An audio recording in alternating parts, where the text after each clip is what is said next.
सुकृति साहित्य में आपका अभिनंदन। राष्ट्रकवि रामधारी सिंह दिनकर जी की एक अनुपम काव्य रचना है कुरुक्षेत्र।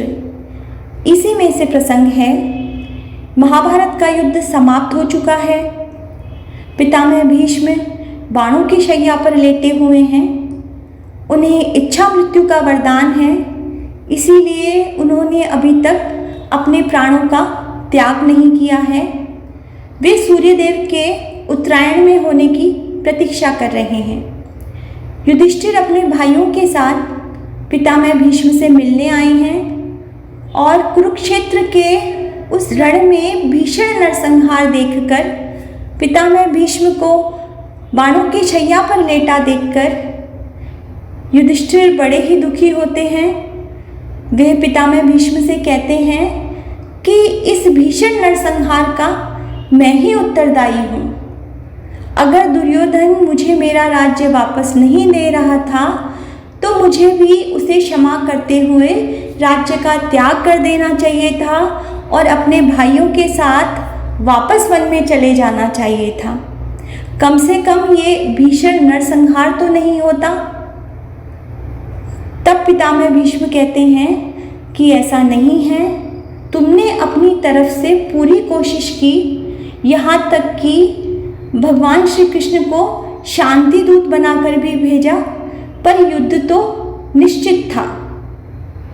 आगे भीष्म कहते हैं कि व्यक्ति का है धर्म तप करुणा क्षमा, व्यक्ति की शोभा विनय भी त्याग भी, किंतु उठता प्रश्न जब समुदाय का, भूलना पड़ता हमें तप त्याग को। त्याग तप करुणा क्षमा से भीग कर, व्यक्ति का मन तो बलि होता मगर।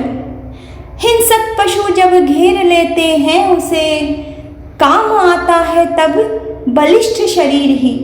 आप जंगल से जा रहे हैं, सामने से शेर आ रहा है, वहाँ आपकी दया करुणा क्षमा त्याग किसी काम नहीं आएंगे। वहाँ सिर्फ काम आएगा आपका शारीरिक बल, आपका मनोबल। इसी बल के सहारे बड़े बड़े वीरों ने, बड़े बड़े शूरमाओं ने सिंहों का भी मुकाबला किया है। भीष्म कहते हैं कि क्षमा दया तप तेज मनोबल की दे वृथा दुहाई, धर्मराज व्यंजित करते तुम मानव की कदराई। पिया भीम ने विष लाक्षागृह जला हुए वनवासी, केश कर्षिता प्रिया सभा सम्मुख कहलाई दासी। क्षमा दया तब त्याग मनोबल सबका लिया सहारा, क्षमा दया तब त्याग मनोबल सबका लिया सहारा। पर नर व्याघ्र सुयोधन तुमसे कहो कहाँ कब हारा। क्षमाशील हो रिपु समक्ष तुम हुए विनत जितना ही, दुष्ट कौरवों ने तुमको कायर समझा उतना ही।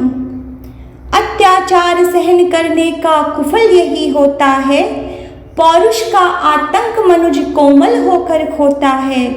क्षमा शोभती उस भुजंग को, क्षमा शोभती उस भुजंग को जिसके पास गरल हो, उसको क्या जो दंतहीन विष रहित विनीत सरल हो।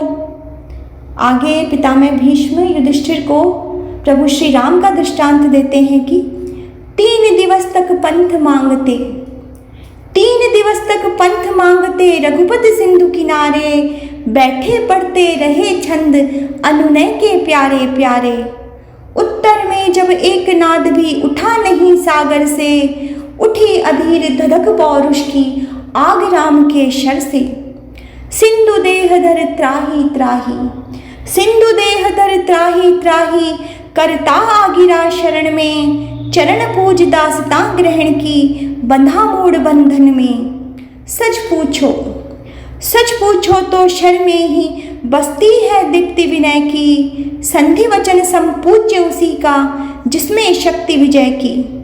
सहनशीलता क्षमा दया को तभी पूजता जग है, बल का दर्प चमकता उसके पीछे जब जगमग है, बल का दर्प चमकता उसके पीछे जब जगमग है। इसी प्रसंग को गोस्वामी तुलसीदास जी ने श्री रामचरितमानस के सुंदरकांड में इस प्रकार कहा है। विनय न मानत जल्दी जड़, गए 3 दिन बीती। बोले राम सकोप तब, भय बिनु होई न प्रीति। इधर 3 दिन बीत गए प्रभु श्री राम को विनय करते हुए, पर समुद्र रास्ता नहीं दे रहा। तब श्री राम जी क्रोध सहित बोले, बिना भय के प्रीति नहीं होती। लक्ष्मण बाण सरासन आनु, सो शोबारिधि बिसिख कृसानु। 60 सन विनय कुटिल सन प्रीति, सहज कृपन सन सुंदर नीति। ममता रत सन ज्ञान कहानी, अति लोभी सन विरति बखानी। क्रोध ही सम कामी हरि कथा, ऊसर बीज बड़े फल जथा। हे लक्ष्मण, धनुष बाण लाओ, मैं अग्नि बाण से समुद्र को सोख डालूं। मूर्ख से विनय, कुटिल के साथ प्रीति, स्वाभाविक ही कंजूस से उदारता का उपदेश, ममता में फंसे हुए मनुष्य से ज्ञान की कथा, अत्यंत लोभी से वैराग्य का वर्णन, क्रोधी से शांति की बात और कामी से भगवान की कथा। इनका वैसा ही फल होता है जैसा ओखली में बीज बोने से होता है, अर्थात सब व्यर्थ। अस कही रघुपति चाप चढ़ावा, यह मत लक्ष्मण के मन भावा। संधानेउ प्रभु बिसिख कराला, उठियु दधियुर अंतर ज्वाला। मकर उरग झस गन अकुलाने, जरत जंतु जल निधि जब जाने। कनक थार भरी मणिगण नाना, विप्र रूप आयु तजी माना। ऐसा कहकर श्री रघुनाथ जी ने धनुष चढ़ाया। यह मत लक्ष्मण जी के मन को बहुत अच्छा लगा।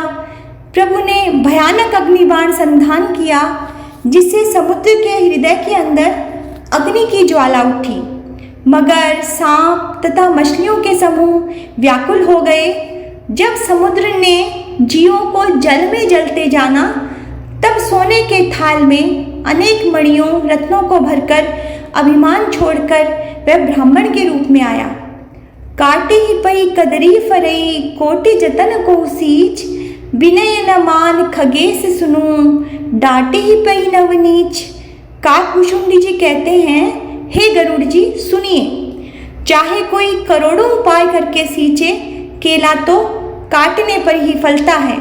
नीच विनय से नहीं मानता, वह डांटने पर ही झुकता है, डांटने पर ही रास्ते पर आता है। ऐसा कहकर भीष्म पितामह युधिष्ठिर को समझाते हैं कि भूल रहे हो धर्मराज, तुम अभी हिंस भूतल है। खड़ा चतुर्दिक अहंकार है, खड़ा चतुर्दिक छल है। मैं भी हूँ सोचता जगत से, कैसे उठे जिंघासा। किस प्रकार फैले पृथ्वी पर करुणा प्रेम अहिंसा। जिए मनुज किस भांति परस्पर, होकर भाई भाई। कैसे रुके प्रदाह क्रोध का, कैसे रुके लड़ाई। पृथ्वी हो साम्राज्य स्नेह का, पृथ्वी हो साम्राज्य स्नेह का। जीवन स्निग्ध सरल हो, मनुज प्रकृति से विदा सदा को। दाहक द्वेष गरल हो, बहे प्रेम की धार। बहे प्रेम की धार मनुज को, वह अनवरत भिगोए। एक दूसरे के उर में नर, बीज प्रेम के बोए। एक दूसरे के उर में नर, बीज प्रेम के बोए। जय श्री राम।